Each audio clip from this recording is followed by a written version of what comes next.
പാകിസ്ഥാനെതിരായ നയതന്ത്ര നടപടികൾക്ക് പിന്നാലെ സൈനിക നടപടികൾ ഉണ്ടാകുമോ? ഉറ്റുനോക്കുകയാണ് രാജ്യം.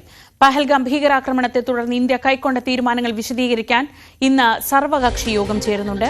ഭീകരാക്രമണത്തിൽ പാകിസ്ഥാന്റെ പങ്ക് വ്യക്തമായതോടെ സിന്ധു നദീജല കരാർ മരവിപ്പിക്കാനും അട്ടാരി അതിർത്തി അടയ്ക്കാനും അടക്കം 5 സുപ്രധാന തീരുമാനങ്ങൾ ഇന്ത്യ ഇന്നലെ പ്രഖ്യാപിച്ചിരുന്നു. പാകിസ്ഥാനിൽ ദേശീയ സുരക്ഷാ കൌൺസിൽ യോഗവും ഇന്ന് ചേരും.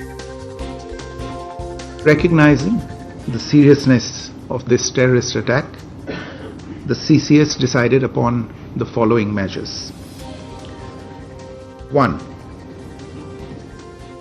The Indus Waters Treaty of 1960 will be held in abeyance with immediate effect until Pakistan credibly and irrevocably abjures its support for cross-border terrorism. The integrated checkpost Atari will be closed with immediate effect. Those who have crossed over with valid endorsements may return through that route before 1 May 2025. 3. Pakistani nationals will not be permitted to travel to India under the SARC visa exemption scheme visas. Any SVAS visas issued in the past to Pakistani nationals are deemed cancelled. Any Pakistani national currently in India under SVES visa has 48 hours to leave India. 4.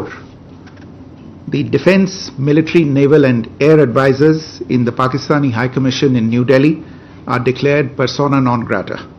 They have a week to leave India. India will be withdrawing its own Defence, Navy and Air Advisors from the Indian High Commission in Islamabad. These posts in the respective High Commissions are deemed annulled. 5 support staff of the service advisors will also be withdrawn from both High Commissions. 5 support staff of the service advisors will also be withdrawn from both High Commissions. 5. The overall strength of the High Commissions will be brought down to 30 from the present 55 through further reductions to be effected by 1st May 2025. The CCS reviewed the overall security situation and directed all forces to maintain high vigil. It resolved that the perpetrators of this attack will be brought to justice and their sponsors held to account. As with the recent extradition of Tahawur Rana, India will be unrelenting in the pursuit of those who have committed acts of terror or conspired to make them possible. News ഡെസ്കിൽ നിന്ന് KP Abhilash വിവരങ്ങളുമായി. അഭിലാഷ്, ഒരു ആക്രമണത്തിന് പലതരത്തിൽ മറുപടി നൽകാം. അതിൽ ഏറ്റവും ആദ്യം പ്രത്യേകിച്ച് 2 രാജ്യങ്ങൾ തമ്മിലാവുമ്പോൾ അതാദ്യം വേണ്ടത് നയതന്ത്ര തലത്തിലാണ്. നയതന്ത്ര തലത്തിലുള്ള തിരിച്ചടി ഇന്ത്യ ആരംഭിച്ചു കഴിഞ്ഞു. പാകിസ്ഥാനെ പ്രതിസന്ധിയിലാക്കുന്ന തരത്തിലൊക്കെ തന്നെയാണ്. അടുത്തത് ഇനി സൈനികമായി എങ്ങനെ മറുപടി പറയും? അത് പ്രതീക്ഷിക്കുന്ന തരത്തിൽ പ്രതീക്ഷിക്കുന്ന ഇടത്ത് കൊടുക്കുന്നതല്ല യഥാർത്ഥ യുദ്ധതന്ത്രം. അത് പ്രതീക്ഷിക്കാത്ത തരത്തിൽ തന്നെയായിരിക്കും വരിക. ഇപ്പോൾ ഈ നയതന്ത്ര തലത്തിൽ എടുത്തിട്ടുള്ള തീരുമാനങ്ങൾ പാകിസ്ഥാനെ എത്രത്തോളം പ്രതിസന്ധിയിലാക്കുന്നത് ആണ്? അതിന്റെ അനുരണനങ്ങൾ വന്നു തുടങ്ങിയിട്ടുണ്ടോ? ശ്രീജ, പഹൽഗാം ഭീകരാക്രമണത്തിന്റെ കണ്ണീർ കാഴ്ചകളോടുകൂടി തന്നെയാണ് ഇന്നത്തെ വാർത്താ ദിനവും നമുക്ക് ആരംഭിക്കാൻ സാധിക്കുന്നത്. കഴിഞ്ഞ ദിവസം നടന്ന ഭീകരാക്രമണത്തിൽ 26 പേർ ആയിരുന്നു മരണപ്പെട്ടത്. അതിൽ മലയാളിയായ രാമചന്ദ്രനും ഉണ്ടായിരുന്നു. നടപടിക്രമങ്ങൾ അതിവേഗം പൂർത്തിയാക്കി മൃതദേഹങ്ങൾ ഇന്നലെ തന്നെ ബന്ധുക്കൾക്ക് വിട്ടു നൽകുകയും ചെയ്തിരുന്നു. ഏറെ വൈകിയാണ് പല സംസ്ഥാനങ്ങളിലെയും, പ്രത്യേകിച്ച് കർണാടക, ആന്ധ്രാപ്രദേശ്, തെലങ്കാന ഉൾപ്പെടെയുള്ള സംസ്ഥാനങ്ങളിലൊക്കെ തന്നെ ഈ മൃതദേഹങ്ങൾ എത്തിച്ചിട്ടുള്ളത്. രാമചന്ദ്രന്റെ മൃതദേഹവും രാത്രി 8 മണിയോട് കൂടിയാണ് കേരളത്തിലേക്ക് എത്തിച്ചത്. ഇപ്പോഴും, അതായത് ഈ രാത്രി എത്തിച്ച പല മൃതദേഹങ്ങളും രാത്രി തന്നെ അത് മറ്റ് സംസ്കാര ചടങ്ങുകളിലേക്കൊക്കെ കടന്ന സാഹചര്യം ആണ് ഉള്ളത്. ഇപ്പോഴും അത് തുടരുന്നു എന്നത് തന്നെയാണ് വേദനാജനകമായ വിവരമായി നമുക്ക് പങ്കുവെക്കാൻ സാധിക്കുന്നത്.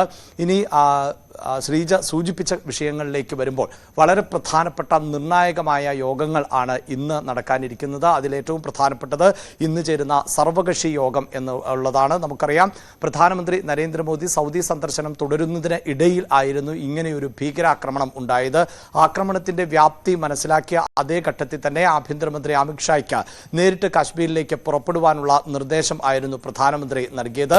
മണിക്കൂറുകൾക്കകം തന്നെ അമിത്ഷാ കശ്മീരിൽ എത്തിയ സാഹചര്യം ഉണ്ടാകുന്നു. കശ്മീർ മുഖ്യമന്ത്രി ഒമർ അബ്ദുള്ളയുമായി അടക്കം കൂടിക്കാഴ്ച നടത്തുകയും ഉന്നത സൈനിക ഉദ്യോഗസ്ഥർ അടക്കം പങ്കെടുത്തുകൊണ്ട് കശ്മീരിലെ സ്ഥിതിഗതികൾ വിലയിരുത്തുകയും ഒപ്പം തുടർ ആക്രമണങ്ങൾ തടയുന്നതിനുള്ള അടിയന്തരമായ നീക്കങ്ങൾ സ്വീകരിക്കുകയും ചെയ്തു. അതിനുശേഷം ഇന്നലെ ആണ് സുരക്ഷാകാര്യ സമിതിയുടെ യോഗം ചേരുകയും അതിനുശേഷം ഒരുപക്ഷെ ഇന്ത്യയും പാകിസ്ഥാനും തമ്മിലുള്ള നയതന്ത്ര ബന്ധങ്ങൾ ഏറ്റവും വഷളാകുന്ന തരത്തിലേക്കുള്ള കടുത്ത തീരുമാനങ്ങൾ ഇന്ത്യ കൈക്കൊള്ളുകയും ചെയ്തത്. അങ്ങനെ ഇന്ത്യ യഥാർത്ഥത്തിൽ പാകിസ്ഥാനുമായുള്ള നയതന്ത്ര യുദ്ധം ഇന്നലെ ആരംഭിച്ചു എന്ന് തന്നെ നമുക്ക് പറയാൻ സാധിക്കും. എന്നാൽ ഇനി സൈനിക നടപടി എന്ത് എന്ന് തന്നെയാണ് രാജ്യം ഉറ്റുനോക്കുന്നത്. അതിൽ പ്രധാനപ്പെട്ട നടപടി എന്നത് ഇന്ന് ചേരുന്ന സർവകക്ഷി യോഗം തന്നെയാണ്. നമുക്കറിയാം, ഇങ്ങനെയൊരു ഭീകരാക്രമണം ഉണ്ടായതിനു ശേഷം ജാതിമത ചിന്തകൾക്ക് അതീതമായി, രാഷ്ട്രീയ ചിന്തകൾക്ക് അതീതമായി രാജ്യം ഐക്യത്തോടെയും അഖണ്ഡതയോടെയും നീങ്ങുന്ന കാഴ്ചയാണ് ഇപ്പോൾ കാണുന്നത്. ഇതിനു മുമ്പും ഇന്ത്യയുടെ ചരിത്രം അത്തരത്തിൽ തന്നെയാണ്.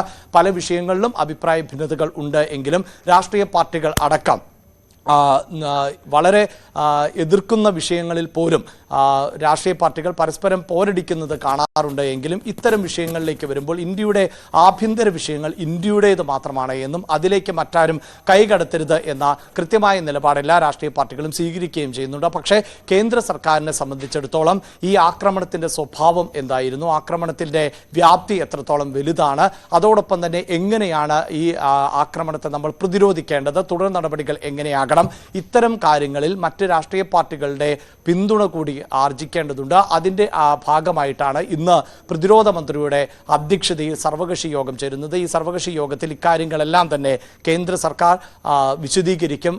അതോടൊപ്പം തന്നെ വളരെ പ്രധാനപ്പെട്ട സൈനിക നീക്കങ്ങൾക്ക് ഇന്ത്യ തുടക്കം കുറിച്ചു എന്ന് തന്നെയാണ് നമുക്ക് മനസ്സിലാക്കാൻ സാധിക്കുന്നത്. നേരത്തെ ശ്രീജ സൂചിപ്പിച്ചതുപോലെ തന്നെ പ്രതീക്ഷിക്കുന്ന സമയത്തല്ല ഇന്ത്യ ഇത്തരം മറുപടികൾ നൽകിയിട്ടുള്ളത്. അപ്രതീക്ഷിതമാകുന്ന ഒരു സമയത്ത് തന്നെയായിരിക്കും മറുപടി നൽകുക. അതോടൊപ്പം തന്നെ സൈനിക നീക്കം വളരെ പെട്ടെന്നുണ്ടാകും എന്ന് നമുക്ക് അനുമാനിക്കാനും സാധിക്കില്ല. കാരണം പാകിസ്ഥാനുമായുള്ള നയതന്ത്ര ബന്ധങ്ങൾ വിച്ഛേദിക്കുന്ന, അത് പൂർണ്ണമായും എന്ന് നമുക്ക് പറയാൻ സാധിക്കില്ല. ഇപ്പോഴത്തെ ഈ നയതന്ത്ര യുദ്ധം പരിഗണിക്കുമ്പോൾ ഇനി സാങ്കേതികമായ നയതന്ത്ര ബന്ധം മാത്രമാണ് ഇന്ത്യ പാകിസ്ഥാനുമായി പങ്കുവെക്കാൻ പോകുന്നത്.